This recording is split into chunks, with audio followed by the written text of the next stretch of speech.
Romanos capítulo 12, verso 1 al 8, dice así la lectura.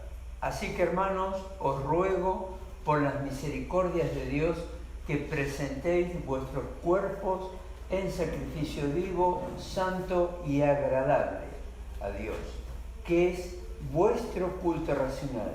No os conforméis a este siglo, sino transformaos por medio de la renovación de vuestro entendimiento, para que comprobéis cuál sea la buena voluntad de Dios, agradable y perfecta. Digo pues, por la gracia que me es dada a cada cual que está entre vosotros, que no tenga más alto concepto de sí que el que debe tener, sino que piense de sí con cordura, sino conforme a la medida de fe que Dios repartió a cada uno. Porque de la manera que en un cuerpo tenemos muchos miembros, pero no todos los miembros tienen la misma función.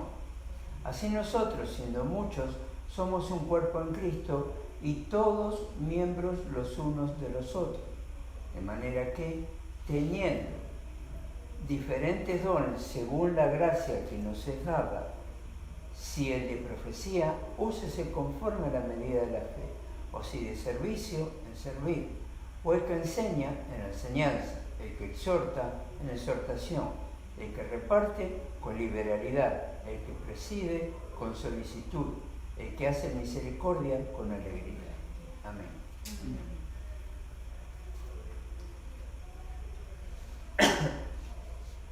Capítulo 12 del libro de Romanos es, si se puede resumir en una expresión, es un desarrollo teológico. A partir del capítulo 12 de los 16 capítulos que contiene este libro, comienza la aplicación de los 11 capítulos anteriores, que trata fundamentalmente la doctrina de nuestra fe en Cristo y con los fundamentos bíblicos. Y a lo largo de los 11 capítulos anteriores, Pablo va haciendo un desarrollo de lo que significa la salvación, el proceso, quienes están debajo de la ley y quienes están debajo de la gracia. Explica también la carga del pecado y lo que provoca el pecado, que es en definitiva la muerte. Entonces, a partir de aquí, algunas Biblias traen el título del capítulo, que son los deberes cristianos. Es decir, de que a todo lo dicho, así que como comienza él en el verso 1 del capítulo 12, así que, es decir, por tanto, hermanos, os ruego por las misericordias. Encontramos aquí una expresión que, si bien es muy paulina, muy de Pablo, vamos a darnos cuenta de que también se encuentran ese tipo de frases en un contexto semejante en otros pasajes bíblicos. Es una forma de hablar, una forma de usar. Hermano Raúl, Sí. ¿podría? Cerrado. ¿Está cerrado? Sí, ya Encontramos entonces que en este decir de Pablo nos está hablando, en la lectura que hemos tenido, de una palabra que no está expresada aquí, pero sí lo dice en el verso 2, y es transformación. Es decir, de que nosotros ahora, estando en Cristo, necesitamos transformar de alguna manera nuestro modo de ser. Nosotros no podemos transformar la materia. O sea, somos de carne y experimentamos la carne, sea en el dolor, como el accidente de mi hermano, o en el dolor emocional, o en el dolor que podemos percibir a lo largo de una experiencia de vida. Esta carta se puede decir que con mucho afecto el apóstol Pablo le manda a este grupo y con deseos de visitar,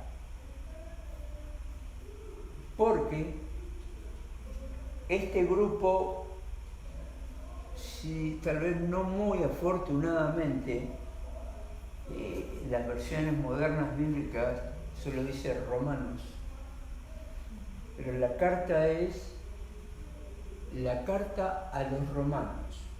Específicamente no está hablando de todos los romanos, sino está hablando de los judíos originarios de Roma que oportunamente en el tiempo del derramamiento del Espíritu Santo, cuando fue la fiesta de Pascua, la fiesta de las cosechas, la Pascua, llegaron desde aquella instancia, desde Italia hasta Jerusalén, desde Roma, porque debían de llegar en esa fiesta santa. Y ellos se encontraron con la Pascua más memorable de la historia del judaísmo, la crucifixión de Cristo. El Cordero Pascual había sido sacrificado. Ellos fueron testigos y oyentes de la predicación del apóstol Pedro en el capítulo 2. Y se cree de que muchos de ellos volvieron a su lugar de origen, aunque judíos, viviendo en Roma. Y ellos, muy probablemente, no quedan documentos escritos, pero hay historiadores que sostienen esta tesis, de que ellos fundaron la primera iglesia cristiana fuera de Jerusalén, antes que la de Antioquía, que fue unos 10 a 12 años después, que es la primera iglesia cristiana de origen gentil que figura en las Escrituras. Esta no sale figura porque hasta ese momento no había contacto con esa gente. Y a eso quiero apuntar. El origen de esta carta es porque esos cristianos todavía no sabían todo el contenido, vamos a decir, del argumento bíblico que se pretende que llegare a todo el mundo, tanto judío como cristiano, pero de que recién están llegando al conocimiento de Cristo. Entonces, ¿qué es lo que pasa cuando ocurre una situación así? Cada uno lo entiende como lo escuchó, como me parece que debe ser, y lo practico conforme a lo que yo creo que está bien. A ver si me estoy dando a entender. Cosa que casualmente en estos días que corren es bastante común encontrar ese tipo de situaciones, aunque no falte información para conocer la verdad. Si me estoy explicando, ¿verdad? O sea, se podía justificar en este tiempo. Estamos hablando alrededor del año 60 después de Cristo. Pero no se justificaría jamás ahora. Entonces, es que es algo para asombrarse. A veces, por ejemplo, he visto documentales donde sale un beduino, si saben de qué estoy hablando, ¿verdad? Un beduino allá, tal vez en Marruecos o en un lugar así, en Egipto, y andando en camello, y hoy en día, pero saca su teléfono celular de ahí. Entonces ahí puede escuchar un mensaje, puede escuchar la verdad, puede leer la escritura. Créanme que hay más gente que lee la escritura bíblica de la que usted se imagina. Hasta los musulmanes leen la escritura de nuestra Biblia. No todos. Los radicalizados, obviamente que no. Al cabo, tenga presente que los islámicos, mejor dicho, islámicos son ahora. Antiguamente eran simplemente musulmanes. Hasta el año 630 después de Cristo, que apareció su profeta Mahoma, entonces donde trajo una nueva escritura por revelación, según, ellos usaban el Antiguo Testamento. Estos hombres, estos romanos, eran romanos, pero eran judíos. Eran plenamente judíos. Y la interpretación que ellos tenían del Evangelio predicado por Pedro en ese entonces, que si bien se dirigió a ellos, porque dice en el capítulo 2, verso 5, verso 10, verso 14 de Hechos: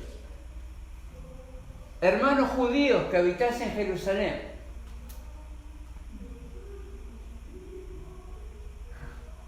entonces, por cierto, es un mensaje que tiene que ver con el judaísmo, el del capítulo 2 de Hechos. Y este tiene que ver con el judaísmo también. ¿Y de qué manera les afecta a ellos? Volvamos, ponga su vista sobre la lectura, por favor. Así que, hermano, os ruego, Él no se está imponiendo, por las misericordias de Dios,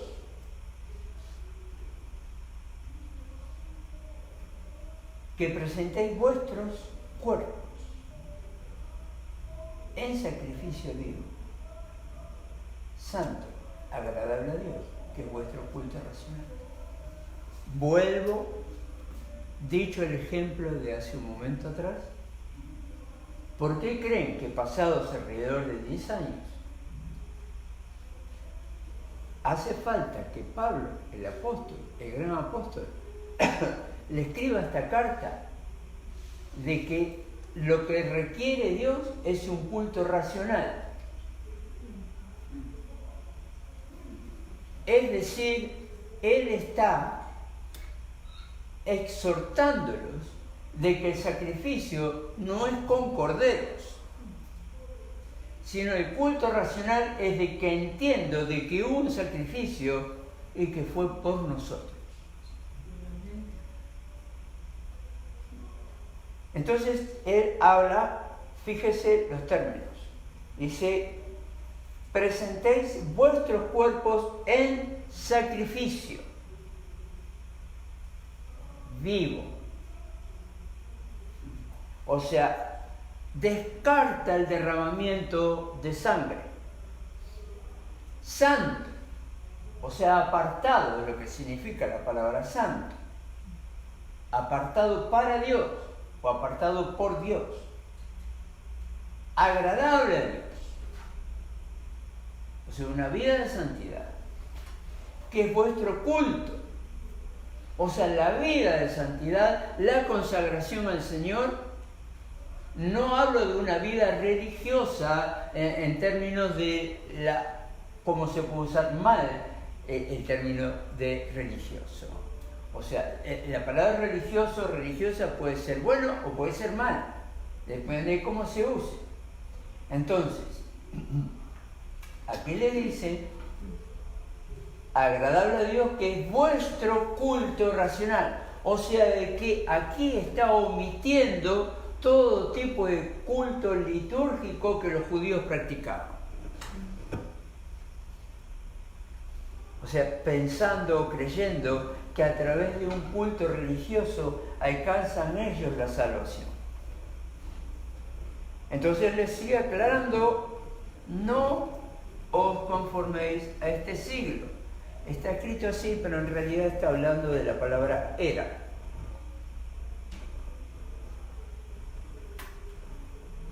Está hablando de que el evento de que ellos fueron testigos da por finalizada una era y da por comienzo otra era. Es decir, parafraseando, hermanos, no os conforméis al Antiguo Testamento y estar bajo la ley, sino que ahora estás bajo la gracia. Pero para eso no requiere un culto de sacrificio de animales, sino un sacrificio vivo. No hay muerte. Cristo murió uno por todos. Entonces, entendiendo esto, Él quiere de nosotros, en el verso 2, cuando dice no os conforméis a esta era, a este tiempo, estamos en la era de la gracia, y hoy nos habla a nosotros, no judíos, de la misma manera. Estamos viviendo en la misma era, por eso es importante aclarar que la palabra siglo no es la traducción más correcta, porque siglo gramaticalmente está hablando de un tiempo específico de 100 años. La palabra era, en nuestro caso, comienza con la cruz y va a terminar con el rapto de la iglesia. Gloria a Dios por eso. Pero dice, si no transformaos, es decir, que debemos de transformarnos. ¿Cómo ocurre esa transformación? Si mi culto tiene solamente una connotación religiosa, en el orden litúrgico, el judío iba a estar Baruch haba Hashem Adonai, entonces iba a estar rezando todo el día. Y también hay otras religiones, la popular o como la quieras llamar, que también están igual. No quiere decir que nosotros no oremos a nuestro Señor, porque es la forma que tenemos de comunicarnos con Él y Él con nosotros. Porque de hecho, dicho sea de paso, el momento principal de la oración no es cuando le hablamos, sino cuando le oímos. Es decir, de que si no estamos oyendo la voz de Dios, tenemos un problema de comunicación.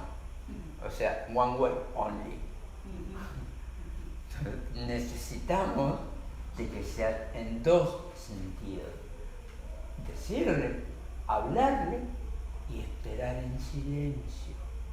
¿Cuánto tiempo es necesario? Tal vez más tiempo ocupaste en orar. Entonces, eso es parte. Tal vez se puede usar en este orden de cosas, gramaticalmente, la palabra adoración, porque gramaticalmente significa lo que se agrega a la oración. Y como lo hacía David, entonces él danzaba en la presencia del Señor. Pero si tú lees lo que él danzaba, y tú te preguntas, ¿pero cómo? Este danzaba y es un gemido. ¿Cuántos de los salmos está acongojado en su sentir, en su experiencia de vida? Está orando, pero lo está haciendo adorando. Entonces, esa es la actitud. Pero el que es religioso, ya no. Entonces, no había comunión. Pero nos puede ocurrir a nosotros también. Terminamos de orar, amén, bueno, see you later. No funciona así. Dios quiere oírnos y quiere sentir nuestro corazón. O sea, es como cuando tú te apoyas en el pecho de alguien y sientes el latido.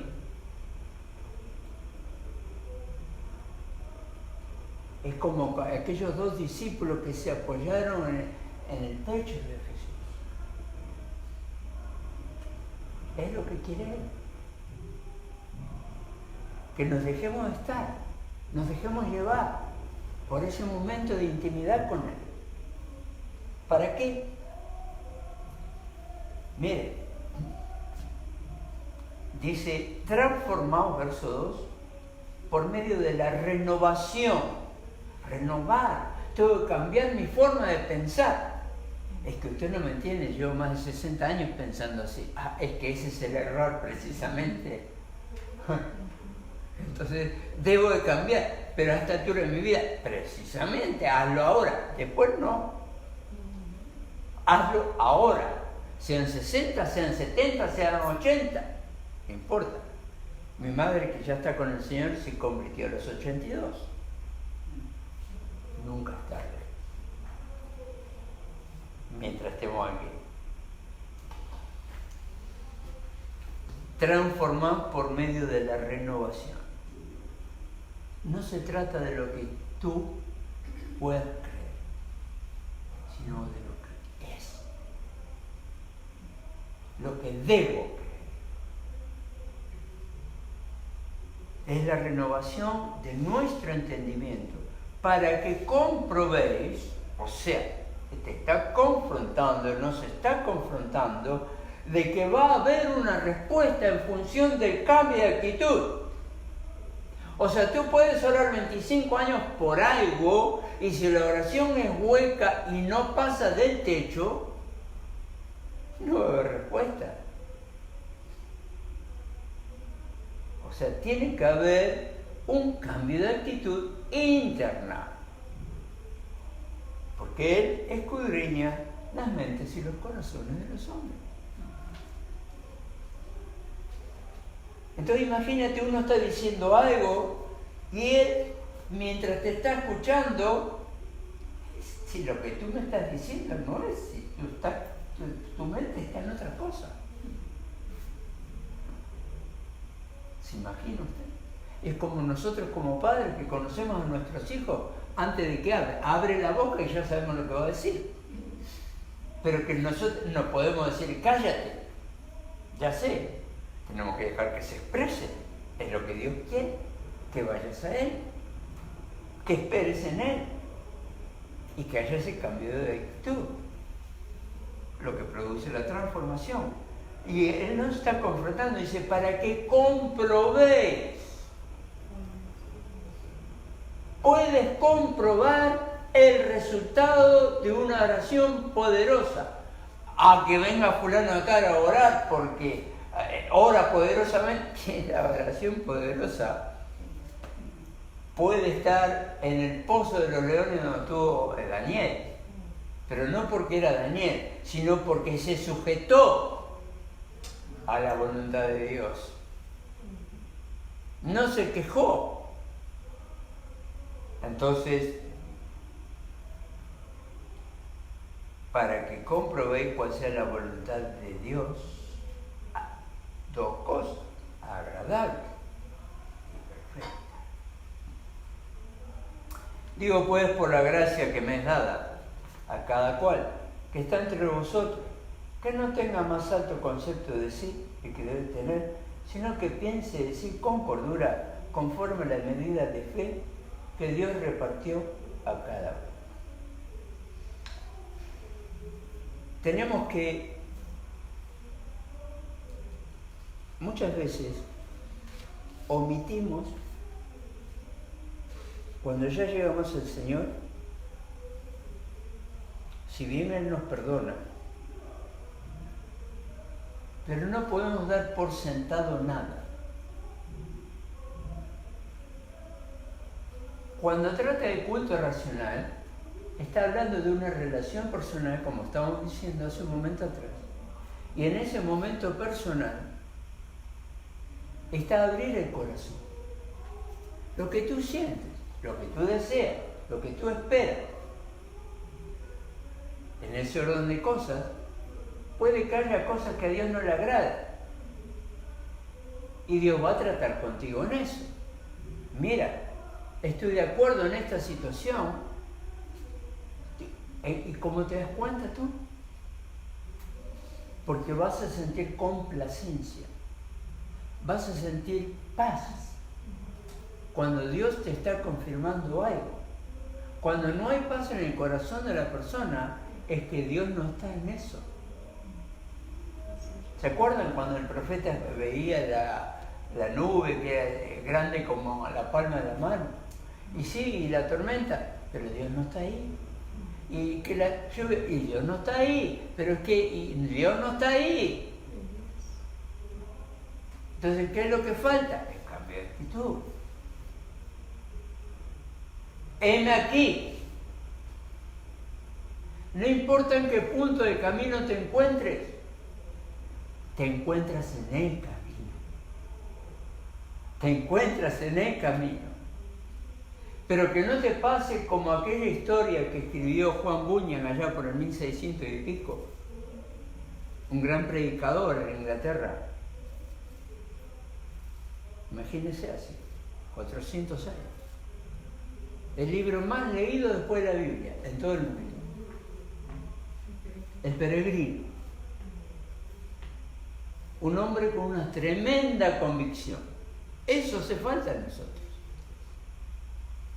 Esa convicción nos llevó a que por situaciones políticas reinantes,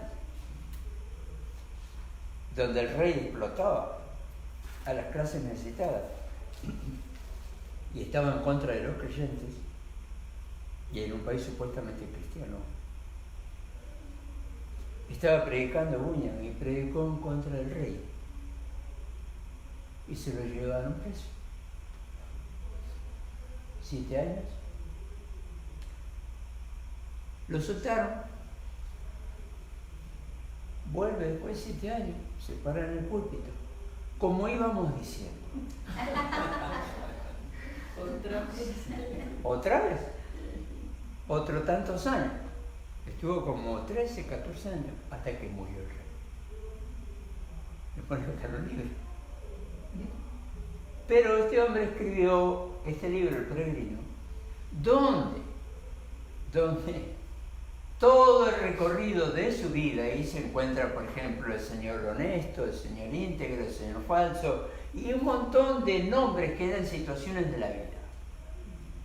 Pero lo más interesante, lo más llamativo, es que él cargaba una mochila. Y la cargó todo el viaje.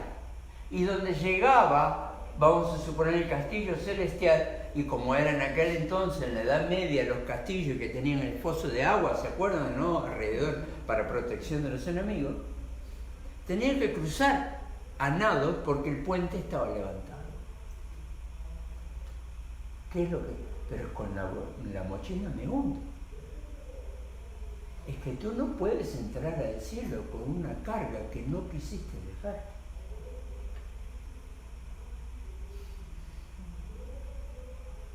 No estoy hablando de pérdida de salvación. Estoy hablando eventualmente. Podría haber, en un supuesto caso, tal vez un tanto de incredulidad. No terminó de creer. O tal vez un tanto, si me permite la expresión, que acabo no es una mala palabra, un tanto de soberbia. No, yo puedo con esto. Tú, Dios, atiende otras cosas que mucha gente que necesita, yo me arreglo bien conmigo mismo. No me hace falta. ¿Será así? Aquí nos muestra de que no es así. Mire, en el capítulo, no lo busque, pero el capítulo 3 de Romanos habla específicamente de la ley del pecado. Puntualmente, Romanos 3:23, ¿no? Por cuanto todos pecaron, están destituidos de la gloria de Dios. Punto. Pero todo el contexto tiene que ver. Y también nos libra de la muerte. ¿En qué sentido? Capítulo 6 del libro de Romanos habla específicamente de la muerte como término de condenación a causa del pecado. O sea que el pecado no confesado en realidad puede terminar siendo o no entendió nada, es simplemente vana religión lo que la persona está creyendo, no es que sea religión la escritura, o lo puede ser en el mejor sentido, porque la escritura, si lo tomo como religión, esa palabra que proviene del latín, religare, que significa volver a unir, ¿con quién? Con Dios. ¿Desde cuándo? ¿Y cuándo se cortó? Desde Adán. Entonces, desde Adán para aquí, nuestros primeros padres, estamos desligados de Dios. No tenemos contacto con Él, por tanto le tengo que buscar. Quiere decir de que todos estamos bajo condenación. Es la ley del pecado y de la muerte. Ahora, aquí Pablo nos está hablando de que ahora estamos dentro de las misericordias de Dios. Y en el verso 3 dice, pues por la gracia que me es dada a cada cual que está entre vosotros, que no tenga más alto concepto de sí el que debe tener. Piense de sí mismo con cordura. Es decir, no te autojustifiques delante de Dios. Tú le puedes mentir a los hombres, pero tú no le puedes mentir a Dios. ¿A dónde me esconderé? ¿Dónde podré esconderme? ¿Voy a tomar la actitud de Jonás o tal vez la de la que pretendía en algún momento dado Job o la esposa de él que lo indujo? Entonces, no es ninguna de esas la voluntad de Dios. Dice en el verso 4, porque de la manera que en un cuerpo tenemos muchos miembros, pero no todos los miembros tienen la misma función. Es decir, que entonces aquí entra un área donde me está exhortando de que, a ver, hoy decidí llegar a la iglesia, pero como me duelen las piernas las voy a dejar en casa. ¿Será así? Es imposible, ¿verdad? O sea, en mi relación personal con Dios es igualito. O me entrego entero, pero no en parte, ni tampoco cortado por horario. Yo de día me porto bien con todo el mundo, de noche ahí vemos. No, de ninguna manera. Entonces, aquí el Señor nos habla claro. Si hay algo de religión, es la buena religión. Me tengo que volver a unir con Él. Y tener esa comunión que alguna vez nuestros primeros padres tuvieron. Es decir, poder oír la voz de Dios. No, pero es que a mí no me habla. Yo no lo escucho. Pues te comento algo que está en la Escritura. Los judíos,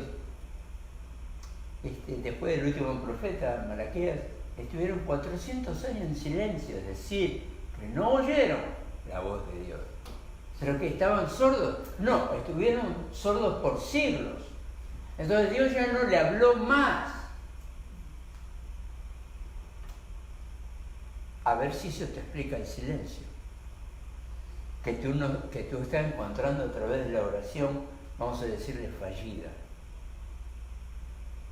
La oración con respuesta es de que uno tiene todos nuestros sentidos racionalmente, no atado a una emoción, porque la fe no es una emoción. Sí que obra en las emociones, pero no se fundamenta en emociones. Lamentablemente, en los tiempos que corren, se usa o mal usa ese tipo de situaciones que desde un púlpito pueden llegar a manipular las emociones de las personas, pero eso no pasa de ser perverso. Por tanto, la única verdad es Cristo, el único que salva es Cristo, la única forma de ser redimido es con arrepentimiento. Tú no puedes omitir una vida de pecado, tú tienes que confesar tus pecados al Señor, tú no necesitas ningún intermediario. Cristo Jesús es el único intermediario y Él mismo lo dice. No hay otro mediador entre Dios y los hombres sino Cristo Jesús. Por tanto, orando a Él, confesándolo a Él, entonces al momento en que tú abres tu corazón realmente, la respuesta va a llegar. Amén. Amén. Creo que vamos acercándonos al final. Sigue diciendo que todos somos un cuerpo, todos somos miembros unos de otros. De manera, 6, que teniendo diferentes dones, según la gracia que nos es dada, el de profecía, voy a hacer una aclaración. Cuando Pablo habla de profecía, o sea, esto que estamos haciendo ahora, esto es profetizar. ¿Por qué? Porque estamos hablando, si bien esta carta tiene situaciones históricas, pero también tiene situaciones que son proféticas. O sea, porque el Señor en su segunda venida todavía no llegó. Y esto es para prepararnos para nosotros, por si en una de esas, en esta generación de los que hoy vivimos, nos toca ver la parucía del Señor. Personalmente creo que cada vez estamos más cerca, cada vez más cerca, cada vez se siente más eso de que hay algo que, como lo dice Pablo también, en este momento hay algo que lo detiene a la iniquidad, que es el Espíritu Santo. Y creo que el Espíritu Santo todavía nos está dando un poco más de gracia para que nos arrepintamos y alcancemos también tener una buena comunión con Dios, y otra, en consecuencia, servir al Señor. Porque no crea de que solamente el pastor o los que estamos en el ministerio debemos servirle. O sea, en el reino no hay impedimento para servir. O sea, una llamada telefónica, una visita, o de pronto estás en el consultorio médico y te pusiste a hablar con alguien al lado y le estás predicando. Como sea, cuando sea, como sea.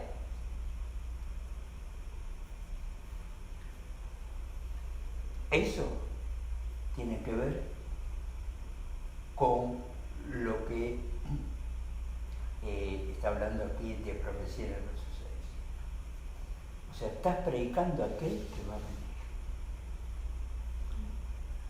Úsese conforme a la medida de la fe.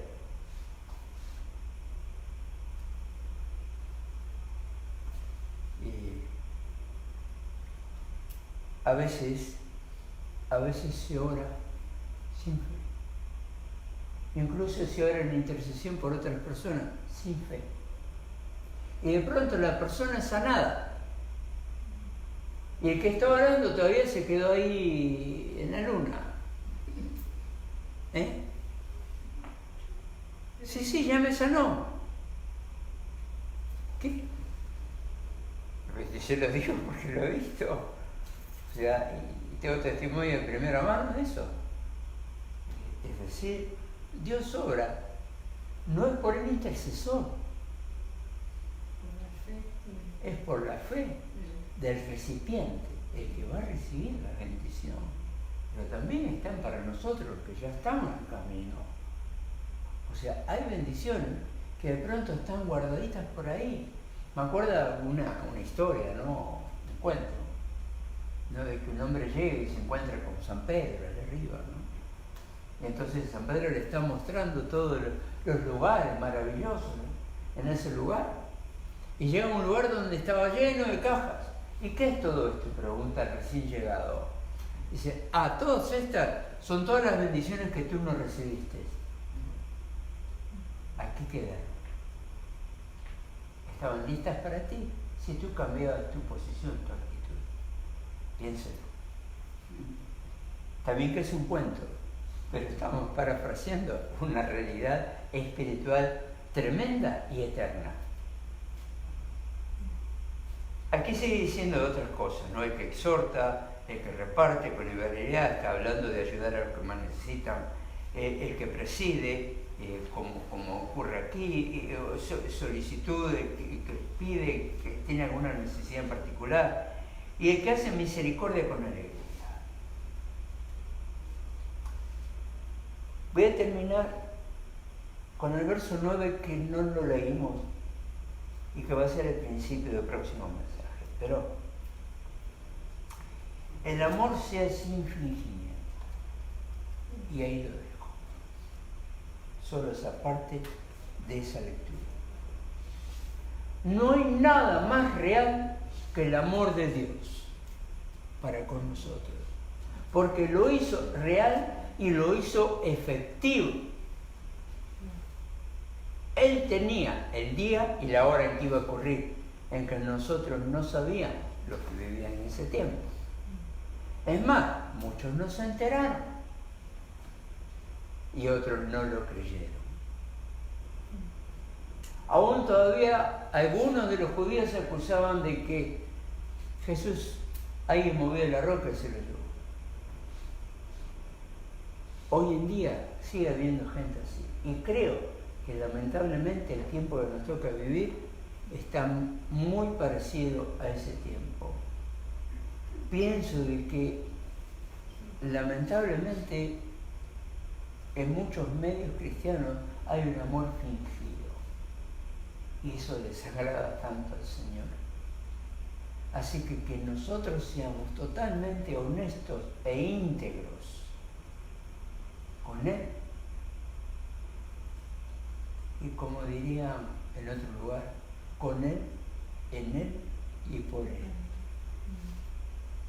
O sea, con Él porque cuento con Él. En Él porque no tiene que provenir de la carne. Y por Él porque Él lo hizo primero por mí y por usted. Entonces ese es el amor sin fingimiento. Un amor auténtico, capaz de dar y de recibir. Amén. Como Él lo hizo para perdonar.